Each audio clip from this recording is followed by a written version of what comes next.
Vladimir Putin, according to American intelligence, intends to invade Ukraine. The eastern border of Ukraine is Russia. Belarus and Ukraine are two countries that have long been in the sphere of influence of Russia, even before the Soviet Union. With the Soviet Union, they were parts of the USSR, the Union of Soviet Socialist Republics.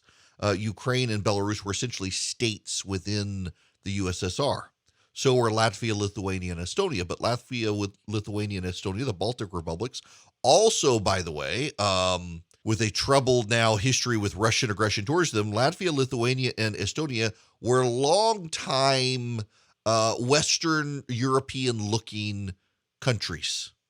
Yes, they bordered Russia, but those countries were very much oriented towards Western Europe. And I should say Europe as well, because Russia for a long time viewed itself as Russia, as Mother Russia.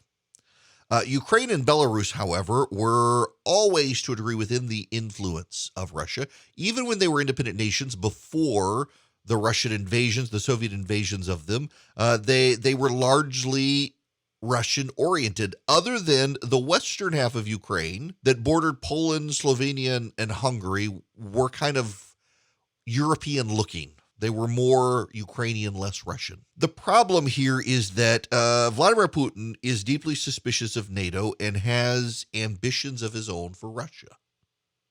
And growing up, Vladimir Putin and the KGB viewed NATO as the enemy. And his Cold War thinking really hasn't changed despite all of the PR campaigns running for Vladimir Putin. At heart, he's still a KGB operative of the Soviet Union. And he wants to rebuild Russia's sphere of influence and stretch Russia back to its natural borders. And if you know anything about the history of Russia, Russia considers Ukraine to be part of Russia. Going back to Catherine the Great, who encouraged migration into Ukraine to push out the Turks who had invaded from the Ottoman Empire, among others. She wanted Russian immigration and Ukrainian immigration. She wanted to remake Ukraine, make it less Turkish-oriented, as the Ottoman Empire had its sphere of influence, moving down into the Crimea. They viewed it this way forever. Well, if we're honest about it, and we probably should be honest about it, NATO got a little too big for its britches after the fall of the Soviet Union and decided to, over time, develop strategic ties to Ukraine. George W. Bush was really big on this when he was president. George W. Bush, you will recall, thought he got a glimpse of Putin's soul and thought they could do business together. It was nonsense. Western Ukraine is very pro-America. Eastern Ukraine is very pro-Russia. And Vladimir Putin wants all of Ukraine within his sphere of influence. Vladimir Putin wants a pro-Russian Ukrainian government. You can see this in Belarus, north of Ukraine. Minsk is the capital of Belarus. They have an autocratic ruler in Belarus who is a pawn of Vladimir Putin. The Ukrainians, however, really bought into the whole democracy thing. After the fall of the Soviet Union, they established their independence. They had an orange revolution in Ukraine. The leader of Ukraine at the time was thought to be too pro-Russia. And the bulk of the people wanted more ties with the West. And their autocratic ruler, they pushed him out and wanted to re-embrace democracy. And it's been very troubling for Ukraine over time.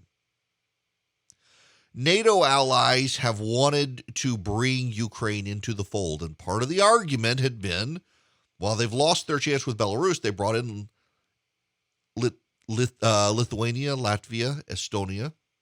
Lithuania, Latvia, and Estonia, the Baltic republics, probably the most libertarian countries in Europe outside the Czech Republic. Very, very pro-free market, low taxes.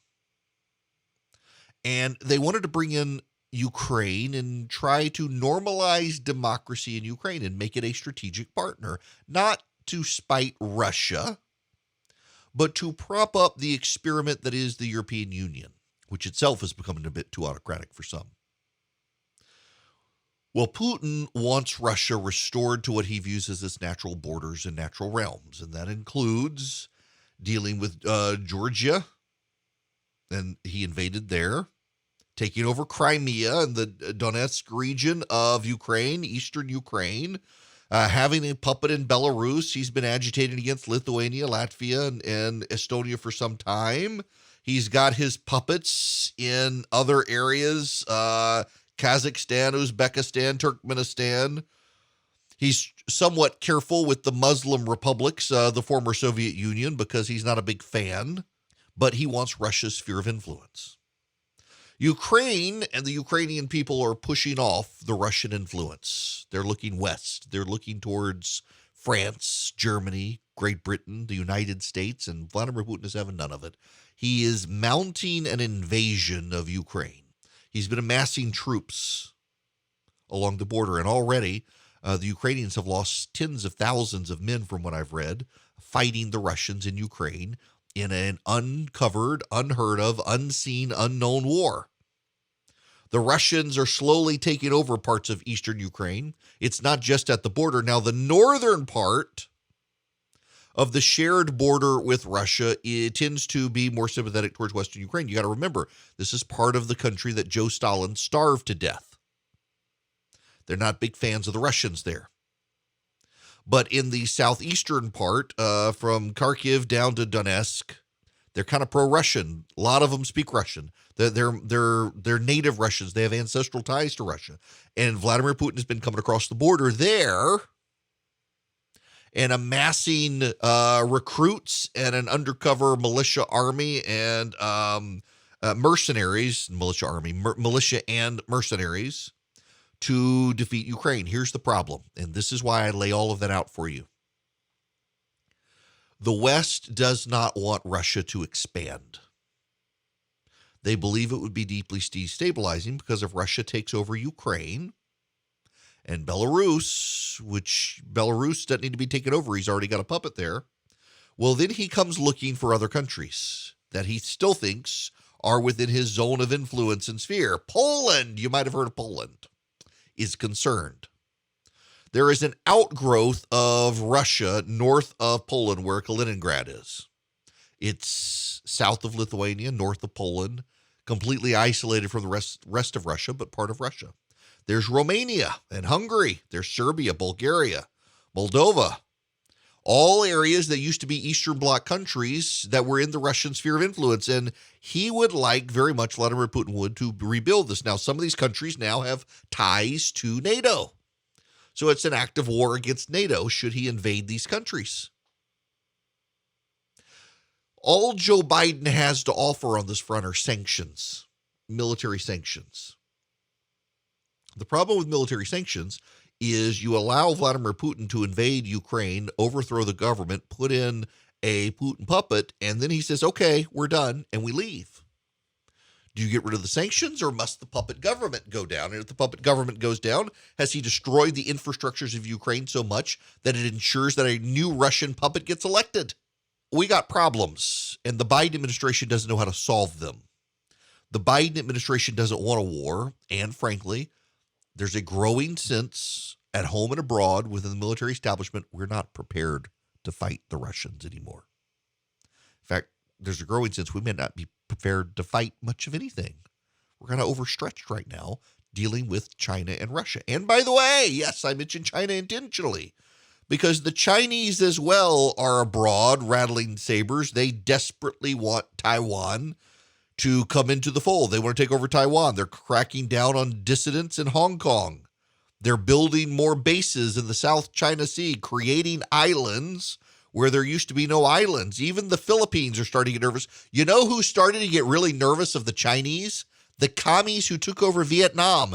They're starting to make kissy face with the United States because the China or the communists of Vietnam would rather deal with the Americans than deal with Beijing. China itself has internal problems. The Chinese are more and more closing off the rest of the world to views of its finances, economics, and books. China is more destabilized than we know. It's becoming a real risk. The reason Xi Jinping, their leader, wants to go after Taiwan has more to do with getting a nationalist fervor stoked in China that he thinks he can contain as opposed to letting people realize just how bad off things are getting in China. They've got one of their major property developers on the verge of collapse there.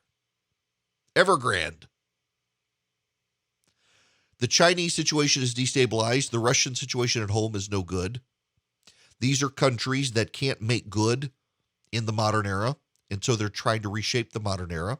The Chinese looking to build a military base in Equatorial Guinea, so they have a military naval outlet in the Atlantic closer to the eastern half of the United States.